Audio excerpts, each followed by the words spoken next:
نحمده ونصلي على رسوله الكريم اما بعد فاعوذ باللہ من الشیطان الرجیم بسم اللہ الرحمن الرحیم۔ میرے عزیز محترم بھائیوں، بزرگوں اور دوستوں، والدین کی خدمت کرنے سے اللہ رب العزت انسان کی دنیا بھی بناتے ہیں اور آخرت بھی بناتے ہیں۔ والدین کی خدمت جو کرے گا اللہ اس کا صلہ دنیا میں بھی دیں گے اور آخرت میں بھی دیں گے۔ جو والدین کی نافرمانیاں کرے گا اللہ پاک اس کو اس کی سزا دنیا میں بھی دیں گے اور آخرت میں بھی دیں گے۔ اسی لیے مولانا اشرف علی تھانوی رحمہ اللہ تعالی عنہ نے ایک واقعہ لکھا ہے کہ ایک شخص تھا، وہ اپنے والدین کی بہت خدمت کرتا۔ ان کے چند اور بھی بھائی تھے۔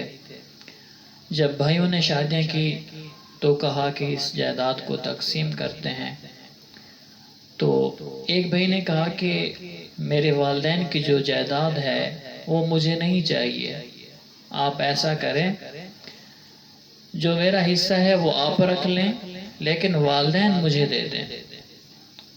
انہوں نے کہا کیسا بیوقوف ہے کہ ایک تو والدین کو بھی رکھ رہا ہے، ان کا خرچہ بھی یہ اٹھائے گا، ان کا بوجھ بھی یہ اٹھائے گا، اور ان کا جو حصہ، جو اس کا جو حصہ آ رہا ہے اس کو بھی کہہ رہا ہے کہ مجھے نہیں چاہیے۔ ان کی نظر میں وہ بیوقوف تھا لیکن حقیقت میں وہ عقل مند تھا۔ تو اس نے کہا کہ مجھے میرے والدین دے دیں، مجھے جائیداد نہ دیں۔ تو انہوں نے وہ خوش ہو گئے جو ان کے بھائی تھے۔ تو یہ اپنے والدین کو اپنے پاس لے کر آیا اور ان کی خدمت کرتا رہا، ماں باپ کی خدمت کرتا رہا، کرتے کرتے وہ بوڑھے ہو گئے بیچارے، فوت ہو گئے۔ جب وہ فوت ہو گئے تو ایک رات سویا ہوا تھا، خواب میں دیکھا کہ ایک بزرگ نے کہا ایک درخت کے نیچے، فلاں درخت کے نیچے پتھر ہے، اس کے نیچے 10 دینار ہیں، وہ اٹھا لو، یہ تمہاری والدین کی خدمت کا صلہ ہے۔ تو اس نے پوچھا کیا یہ برکت والے ہیں؟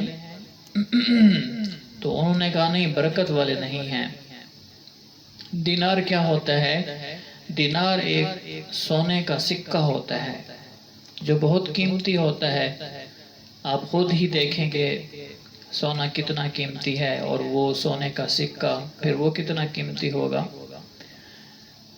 10 دینار مل رہے تھے، گھر میں فاقہ تھا، لیکن کہا برکت والے نہیں ہیں تو مجھے نہیں چاہیے۔ اس لیے اللہ سے برکت مانگنی چاہیے، کثرت نہیں۔ کثرت جتنی بھی ہوتی ہے وہ ختم ہو جاتی ہے، برکت تھوڑا بھی ہوتا ہے لیکن وہ ختم نہیں ہوتا۔ تو دوسری رات سویا، پھر کسی نے کہا، خواب میں بزرگ آئے، کہا کہ آپ نے والدین کی خدمت کی ہے، اس کا دنیا میں آپ کو صلہ مل رہا ہے، فلاں درخت اور اس کے نیچے پتھر ہے، اس کے نیچے 100 دینار ہیں، آپ اٹھا لیں۔ انہوں نے پوچھا کہ وہ برکت والے ہیں؟ کہا کہ برکت والے تو نہیں ہیں۔ کہتے ہیں کہ مجھے نہیں چاہیے۔ صبح اٹھا، بیوی کو اپنا خواب بتایا۔ بیوی نے کہا اٹھا لیتا تو اچھا تھا، گھر میں فاقہ ہے۔ اس نے کہا نہیں، جب برکت نہیں ہے تو میں نہیں اٹھاتا۔ بیوی نے کہا اچھی بات ہے۔ پھر تیسری رات سوئے، پھر بزرگ آئے خواب میں، کہا کہ فلاں درخت کے نیچے پتھر ہے اور اس کے نیچے جو ہے آپ کے لیے 1 دینار ہے۔ پوچھا برکت والا ہے؟ کہا کہ ہاں برکت والا ہے۔ کہتا ہے ٹھیک ہے، میں وہ اٹھا لوں گا۔ جب وہ اٹھے، گئے درخت کے نیچے اور وہاں پر جا کر دیکھا کہ پتھر پڑا ہوا ہے، اس پتھر کے نیچے 1 دینار ہے، اٹھا لیا۔ تو راستے میں آ رہا تھا، دل میں خیال آیا کہ گھر کا چلو راشن ہی لے لوں۔ راشن لینے کے لیے گیا اور ایک مچھلی بھی خرید لی۔ مچھلی خرید کر گھر آیا اور گھر والی کو دی۔ گھر والی نے مچھلی کو کاٹا تو اس میں سے ایک بڑا موتی نکلا۔ اور وہ موتی اتنا قیمتی تھا کہ ان کی ساری زندگی کا خرچہ اس میں سے نکل آیا. سبحان اللہ. کہ یہ کس وجہ سے؟